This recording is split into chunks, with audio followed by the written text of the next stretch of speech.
Bioneers' Revolution from the Heart of Nature is made possible in part by Organic Valley, a farmer-owned cooperative producing local food with the future in mind since 1988.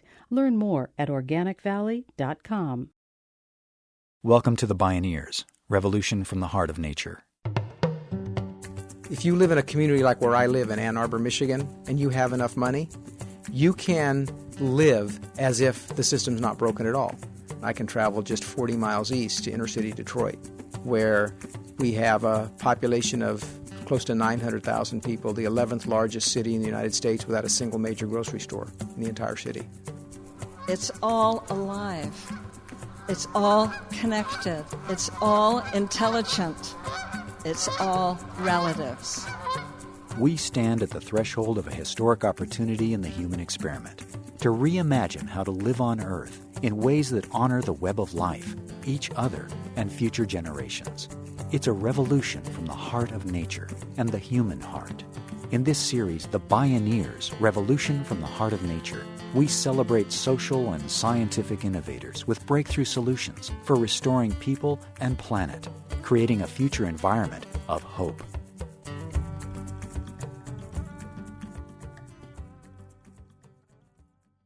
Food security. It's a term we'll be hearing a lot more. Food security commonly refers to persistent hunger and lack of access to healthy foods. In the U.S., it's most acute and pervasive in low-income communities and communities of color, and it's getting worse. In the context of climate change, food security is coming to mean much more. A changing climate will destabilize and disrupt agriculture. It's already driving fresh water shortages, topsoil loss, and the spread of diseases or pathogens encouraged by a highly centralized and globalized food system. Food security also hinges on the vulnerability and cost of globalized, long-distance, fossil-fueled supply chains. One thing is secure: food insecurity will increasingly affect our lives. Today, a countervailing movement is rising to transform the globalized, industrialized corporate food system and foster food security writ large. This movement uses organic and sustainable practices.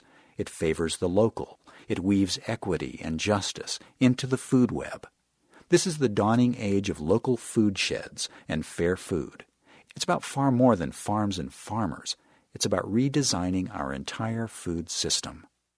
The food system, by which I mean the way we grow food, but also the way we process it and transport it around the world, uses more fossil fuel, close to 20% of the total, and contributes more greenhouse gas, somewhere between 15 and 33%, to the atmosphere than any other industry.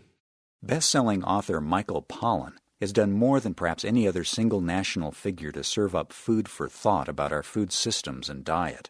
His award-winning books, including The Omnivore's Dilemma, have chronicled the emerging Locavore movement and portrayed the emergence of a very different future food system. He reports that across the United States, communities are busy putting down roots again, reinventing a more decentralized, diverse, and locally self-reliant food system, one that offers a critical path to building prosperous local economies and creating local jobs. People everywhere are doing the work that most needs to be done to truly transform how we feed ourselves equitably within the limits of the natural world. Join us for Going Locavore, Urban Innovation, Community Transformation, with Michael Pollan, fair food advocate Oran Hesterman, and community activists Ella James and Victoria Carter. My name is Neil Harvey. I'll be your host. Welcome to the Bioneers, Revolution from the Heart of Nature.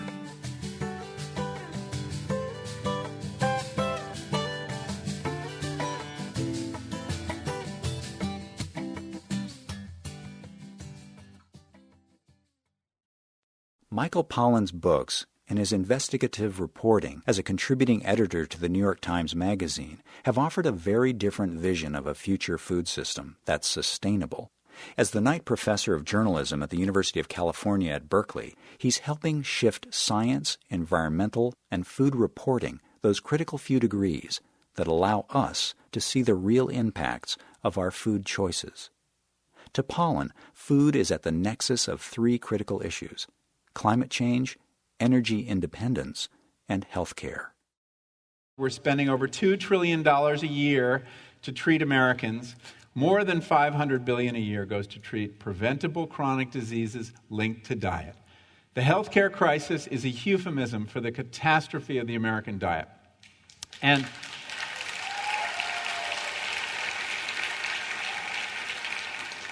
basically the leading product of the American food system today are patients for the American healthcare system. That has to change. So that's the bad news. The food system is broken.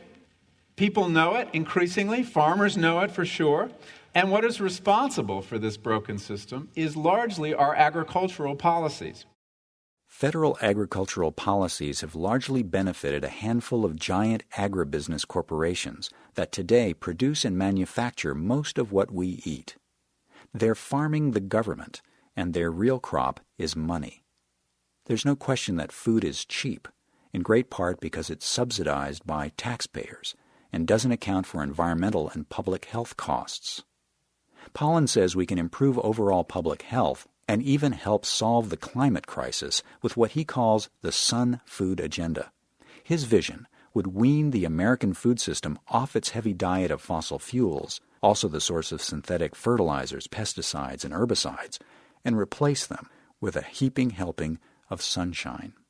The fix also includes diverse crops instead of vulnerable monocultures, and it's a lot closer to home.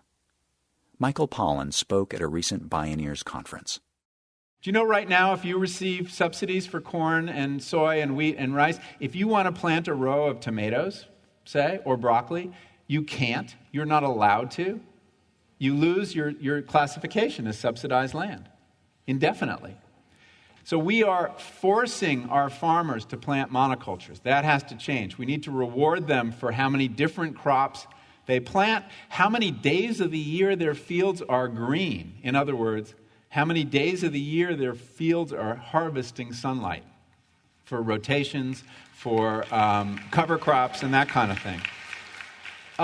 Diversification of our farms will pay a great many benefits. It will lead to a reduction in the need for fertilizers, reduction in the need for pesticides, but it will mean an increase in labor.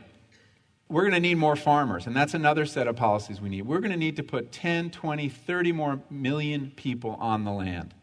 And that's also part of a Sun Food agenda. We need four-season farmers markets, so the farmers market movement isn't limited to 4 or 6 months of the year. We need to rebuild distribution networks. Right now, it's very hard to get food grown within, say, 50 miles of any city directly to that city without passing through on these crazy distribution routes.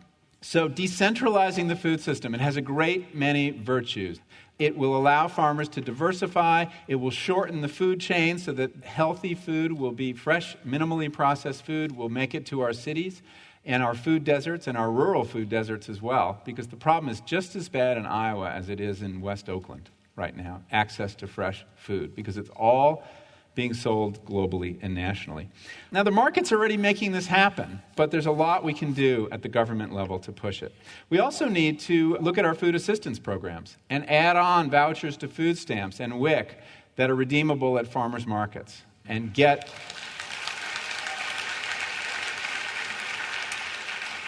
access to fresh, real food to people who need it. Michael Pollan. Lack of access to healthy, real food is one of the starkest symptoms of our broken food system. Fair Food Network CEO Oran Hesterman agrees that chronic illness is one of those symptoms. He classifies childhood obesity and diet-related diabetes not as individual problems to be solved by personal lifestyle choices, but as key indicators of a food system systems error. Although these danger signs aren't limited to low-income residents of inner-city neighborhoods, Hesterman says the disproportionate impacts on these communities are unmistakable. If you live in a community like where I live in Ann Arbor, Michigan, and you have enough money, you can live as if the system's not broken at all. I can access, if I have the means to do it, I can access food, healthy, fresh, safe food from anywhere in the world within minutes of my house in Ann Arbor, Michigan. From where I live in Ann Arbor, Michigan, I can travel just 40 miles east to inner city Detroit. And there you see the symptoms of that broken system much more severely, where We have a population of close to 900,000 people, the 11th largest city in the United States without a single major grocery store in the entire city. Oran Hesterman says the solution to Detroit's lack of access to healthy, fresh food resides within the city limits. In Detroit, a city that's 139 square miles in size, about a third of that city is vacant right now and is unlikely to be repopulated anytime soon. That gives us somewhere between 5,000 and 10,000 acres of arable land within the city of Detroit. Now, is it going to need testing for soil health and some soil remediation? In some cases, yes. In some cases, no. But it's good farmland. That's why Detroit was settled there. It's got great fresh water sources. Michigan is surrounded by 1/5 of all the fresh water on the planet in the Great Lakes. So surrounded by the resource that I believe in the future is going to be more valuable than oil, especially for that kind of local agriculture. Picture a cityscape checkerboarded with green zones, farms and gardens at every turn.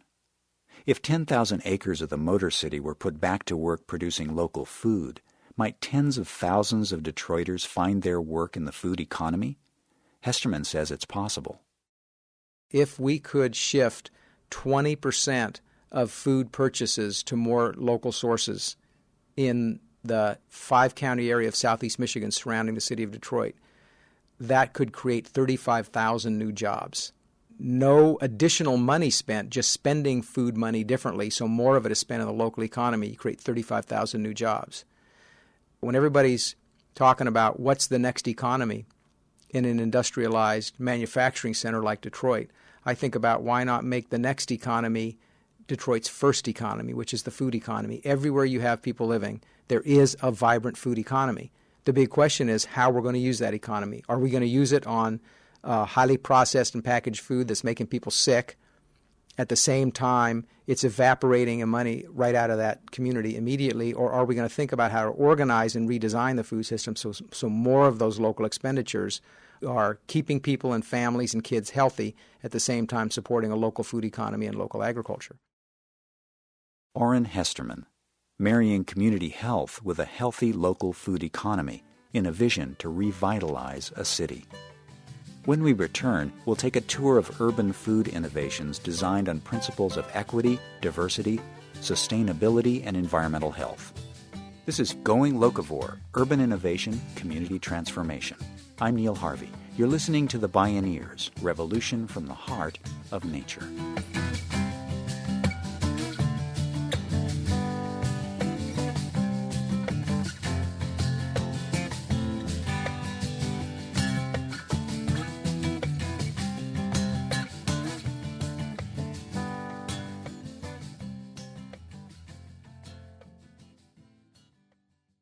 You can download this and other Bioneers programs on the radio pages at bioneers.org. Before James Ella James relocated to Oakland, California, she grew up near Huntsville, Alabama, in a tight-knit community where everyone ate and shared homegrown vegetables and fresh eggs from backyard chickens. Living there was very simple. We grew most of our vegetables, in fact, all of our vegetables. We had our orchards for our fruits. We went hunting when we wanted to kill wildlife. We had our chickens on the yard, turkeys and ducks and all of those. So we needed to eat, we just go out and kill one. My grandfather used to kill the pigs in the neighborhood for everybody. We only had beef about twice a year, and that's when someone decided to kill a calf, and we would divide it up among the neighborhoods. So we really had a healthy way of living. We didn't have to worry about being obese because we didn't have cars to ride everywhere. So we walked everywhere we went. But it was a very simple lifestyle at that time. In 1955, I moved to Oakland, California, in West Oakland.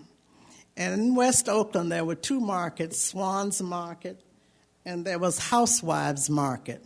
And those markets had fresh vegetables. The farmers came in on the weekend and brought their fresh vegetables, fresh fish and all of that, so everybody went there to get their food. At that time, I could walk to Swan's Market or to Housewives Market, and people came from the hills. But then later on, when the white people started to move out of West Oakland into East Oakland, then the store that was there, Safeway, also moved. And then Lucky Store moved. So as a consequence, what we had to eat was the food that had been sitting at the corner store maybe 2 or 3 days. James Ella James became a lifelong faith-based social activist. She's currently working on a national program to combat childhood obesity. Teaming up with the Fair Food Network, she's brought some of her rural foodways to the urban food shed, where her neighbors have been hungry for fresh, affordable, local food. But now in Oakland, it looks like we've gone full circle because I have a garden in my backyard planted by Dr. Hesterman, and I have plenty of tomatoes and cabbage and squash and all kinds of things that I give to my neighbors. Also in Oakland, at this time, we have Mandela Food Cooperative, City Slickers, who help you to start a backyard garden. We have the Fresh Approach, promotes local food systems. And we have the farmers market at some of the churches on weekends. They have allowed the farmers to come and bring their food.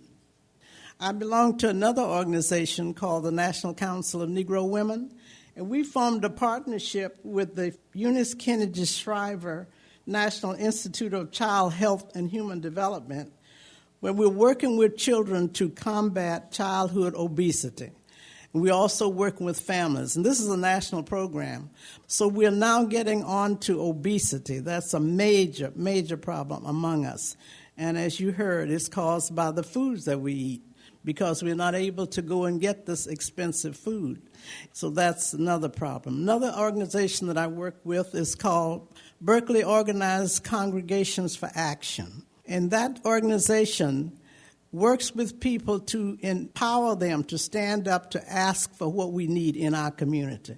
Because we believe that if the faith community leads the way, we will all be able to get there quicker.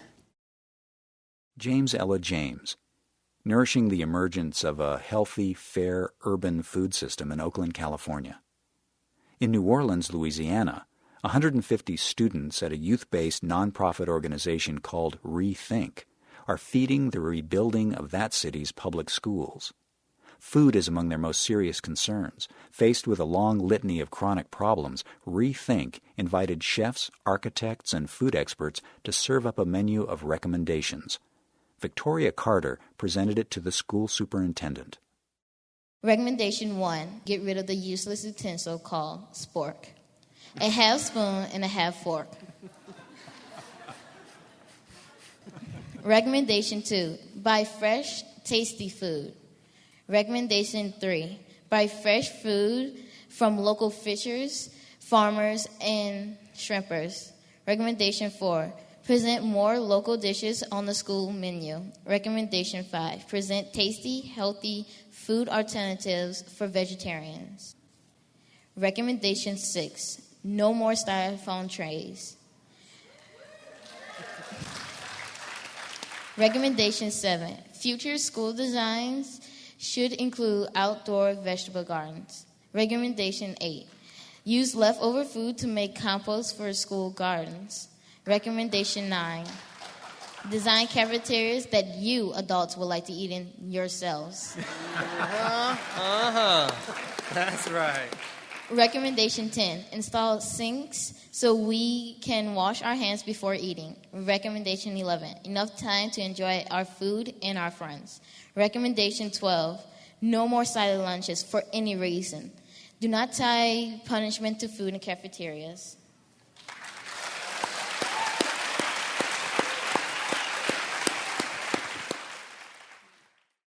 The result of these recommendations from the Rethinkers is that every new public school built in New Orleans will have garden space, lunchroom sinks, and reusable utensils and trays, and no more sporks.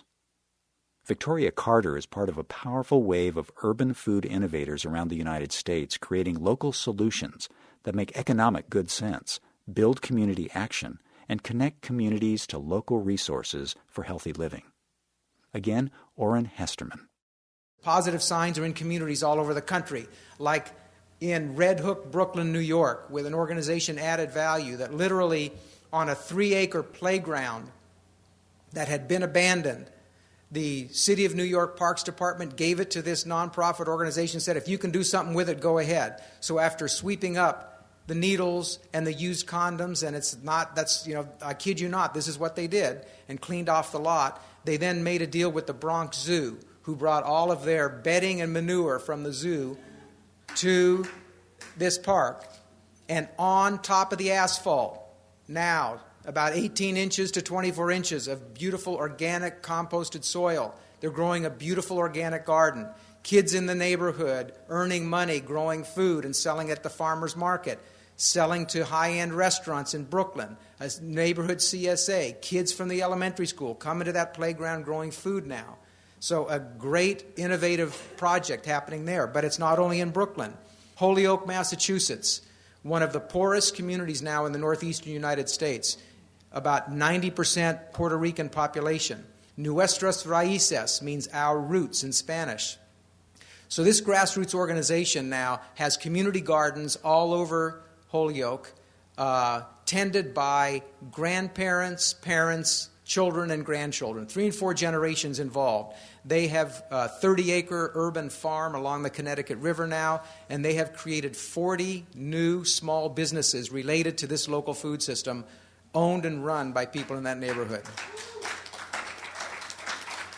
Urban farmers all over the country. We see it in Detroit. We see it in New Orleans. We see it in Chicago. We see it in Baltimore. All over the country. People taking back land that is sitting vacant and growing good, healthy food on it. In Detroit, we have a program that we're leading called Mo Bucks, just as an example, where you have not a single major grocery store left across the entire city, the 11th largest city in the United States. We now have a number of farmers markets. And at those farmers markets, anybody who comes with their, it used to be called food stamps, but it's now an electronic benefits transfer card. There's $450 million of federal benefits coming to the citizens of Detroit to help them buy food.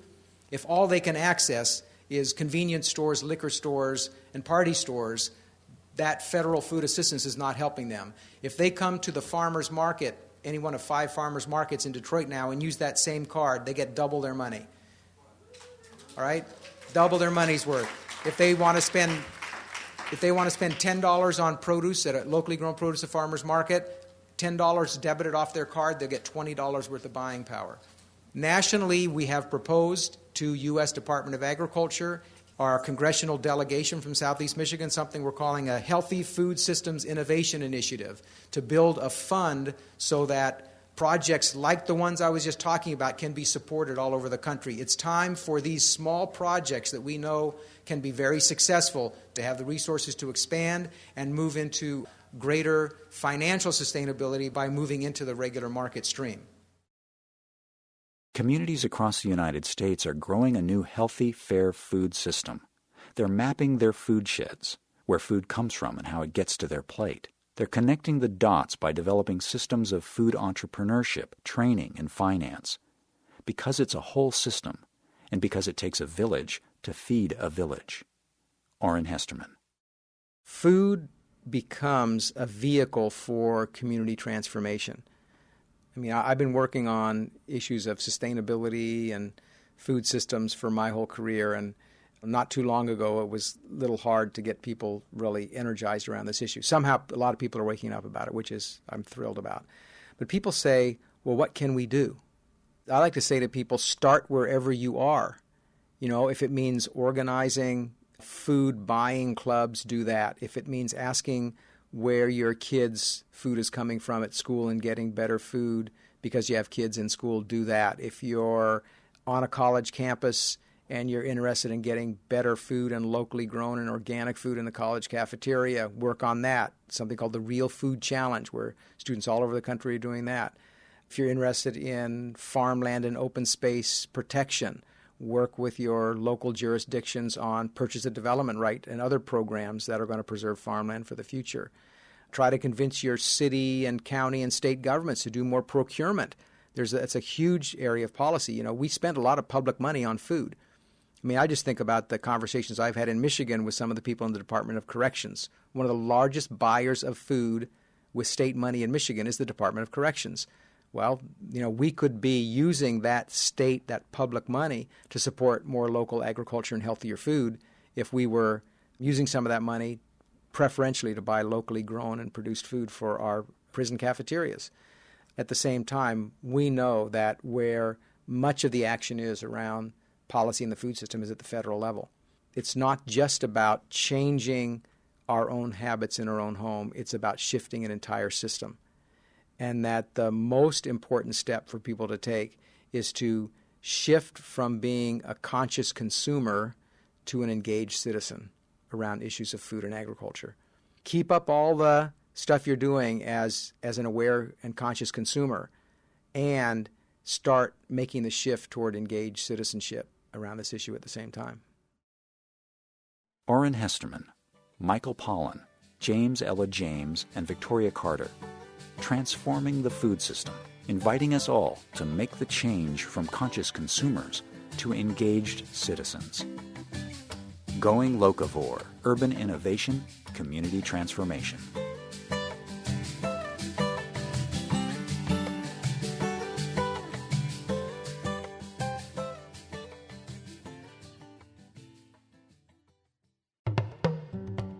Downloads of this program and many other Bioneers radio shows are available on the radio pages at bioneers.org or by calling 1-877-BIONEER. That's 1-877-246-6337. Visit Bioneers.org, where you can learn how to attend the annual October Bioneers National Conference and local Beaming Bioneers conferences. Purchase the radio series, conference CDs and DVDs, and Bioneers books. Join the thriving online Bioneers community and become a Bioneers member or make a donation. All at Bioneers.org or by calling 1-877-BIONEER. The Bioneers, Revolution from the Heart of Nature is a production of Collective Heritage Institute. Executive producer, Kenny Ausubel. Written by Catherine Stifter and Kenny Ausubel. Senior producer, Neil Harvey. Managing producer, Stephanie Welch. Production management, Aaron Leventman and Chuck Castleberry. Station relations by Creative PR. Distribution is by WFMT Radio Network. Original recordings provided by Focus Audio Visual. Interview recording engineer, Jeff Westman. Our theme music is taken from the album Journey Between by Baka Beyond and used by permission of Hannibal Records, a Rykodisc label. Additional music was made available by Acoustic Music Records at www.acoustic-music.de. For more music information, please visit Bioneers.org. The opinions expressed in the Bioneers Revolution from the Heart of Nature radio series are those of the presenters and are not necessarily those of Collective Heritage Institute, the underwriters, or this radio station. My name is Neil Harvey. Thank you for listening. I invite you to join the Bioneers in inspiring a shift to live on Earth in ways that honor the web of life, each other, and future generations. This is program number 0110. Bioneers Revolution from the Heart of Nature is made possible in part by Organic Valley, a farmer-owned cooperative producing local food with the future in mind since 1988. Learn more at organicvalley.com.